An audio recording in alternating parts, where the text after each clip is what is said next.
Kadang yang paling hebat itu justru yang paling kalem, yang gak banyak gaya, gak doyan kamera, tapi sekali dia main, semua yang nonton langsung diem. Kalau lo pernah nonton Paul Scholes main, lo bakal ngerti satu hal bro, dia tuh bukan cuma gelandang, dia orkestrator. Di antara riuhnya stadion, dia main kayak orang lagi ngopi, tenang, kalem, tapi nancep. Bayangin deh, satu operan dari kaki, dia bisa buka 2 lini pertahanan. Jadi gak heran lah kalau Zidane pernah bilang, Paul Scholes is the greatest midfielder of his generation. Gila gak tuh? Itu bukan pujian dari fans loh, bukan juga dari media, tapi dari sesama legenda. Dan itu bukan sekadar penghormatan bro, itu pengakuan bahwa di balik senyapnya Scholes ada kualitas yang diakui oleh para raja. Awalnya Scholes ini bukan siapa-siapa, lahir dari Akademi Manchester United. Wajahnya polos, badannya kecil, tapi Fergie tahu anak ini punya visi yang nggak bisa diajarin di latihan. Itu bawaan lahir. Dia nggak tinggi, nggak juga lari kenceng, tapi otaknya wah gila sih. Dia bisa nemuin celah di lapangan kayak nemuin jalan pintas pas macet. Instingnya nggak bohong, umpannya selalu nyampe duluan sebelum lo sadar itu ruang kosong. Dan dari sinilah kisahnya mulai ditulis bareng sekelompok anak muda lainnya. Beberapa nama sekarang udah masuk sejarah. David Beckham, si raja crossing dari kanan, Ryan Giggs, si pelari tak kenal lelah, Nicky Butt yang keras kepala, Gary dan Phil Neville yang loyalnya nggak main-main. Mereka bukan cuma sekumpulan bocah akademi biasa, tapi generasi yang ngerubah wajah Manchester United untuk selamanya. Tahun 1994, panggung besar akhirnya datang. Tanggal 21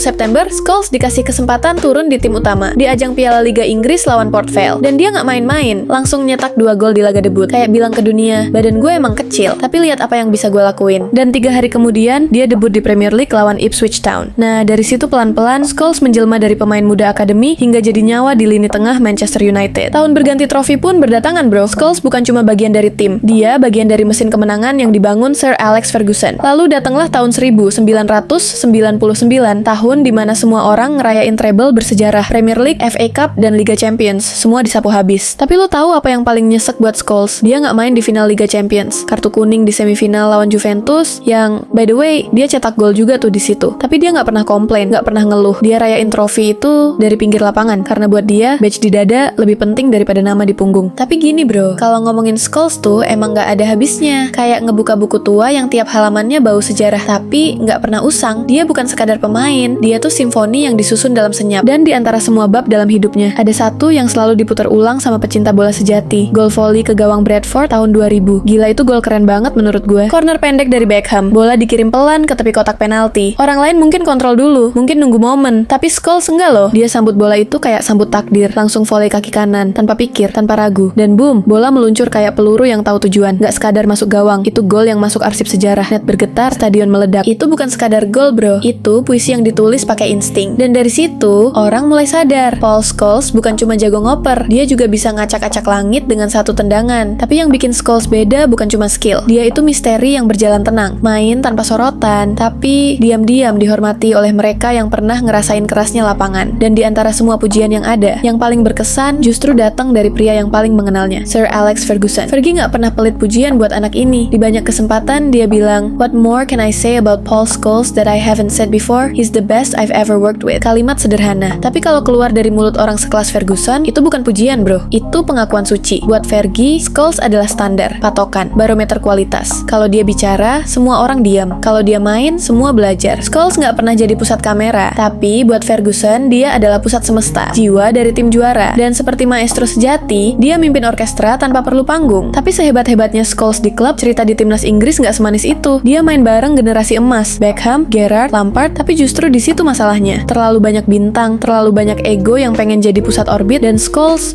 ya, dia yang dikorbanin. Pernah disuruh main agak kiri, padahal nalurinya ada di tengah, tempat dimana dia bisa lihat ruang sebelum ruang itu muncul. Akhirnya, tahun 2004, dia mutusin pensiun dari timnas. Bukan karena nggak cinta, tapi karena nggak didengar. Gelandang paling jenius Inggris malah dijauhkan dari zona magisnya. Ironisnya, sepanjang karir di timnas, Scholes nggak pernah angkat piala. Padahal, dia bagian dari generasi yang katanya paling bertalenta. Generasi emas, tapi hasilnya perunggu pun tidak. Kadang sepak bola emang sekejam itu bro. Yang paling bening malah sering dikaburkan. Yang paling layak justru paling cepat disingkirkan. Dan tahun 2011, Scholes gantung sepatu di level klub. Nggak ada tur perpisahan, nggak ada selebrasi penuh air mata. Cuma satu pengumuman singkat, diam-diam dia mundur. Seperti cara dia bermain, tenang, bersahaja, tapi ngena sampai ke tulang. Dan lucunya, saat dunia kira Scholes udah selesai, takdir malah punya rencana lain. Tahun 2012, Manchester United krisis. Gelandang pada cedera, opsi mulai tipis. Fergie kepikiran satu nama, Paul Scholes. Dia udah pensiun setahun, tapi masih rutin latihan, masih simpan hasrat, dan cuma butuh satu telepon buat ngebangkitin api lama itu. 2 hari sebelum laga laga lawan City, Scholes bilang dia siap main bro. Beli sendiri sepatunya, daftar di tim, dan yes, comeback yang lebih dahsyat dari cerita fiksi. Masuk dari bangku cadangan, main kayak nggak pernah pensiun, visinya masih tajam, operannya masih bikin lawan bingung. Dan musim itu, Scholes kembali jadi poros. Bukan buat tenar, tapi buat tim. Seperti biasa, Paul Scholes nggak pernah butuh spotlight. Dia nggak nari di atas panggung. Dia jadi lantai panggung itu sendiri. Tempat semua bintang berdiri, tapi nggak sadar siapa yang menopang. Dia bukan legenda karena jumlah gol, tapi karena tiap sentuhannya punya makna. Karena dia main bukan buat pujian, tapi karena dia cinta bola. Scholes adalah bukti bahwa keindahan nggak harus bising, bahwa kejayaan bisa lahir dari diam, dan bahwa pemain terbaik kadang justru yang paling jarang bicara. Kalau lo suka cerita kayak gini, atau bikin lo jadi inget gimana hebatnya Scholes, jangan lupa like, tulis kenangan lo di kolom komentar, dan subscribe biar lo nggak ketinggalan cerita-cerita sepak bola lainnya. Karena di sini kita nggak cuma bahas bola bro, kita merayakan jiwa di balik permainan.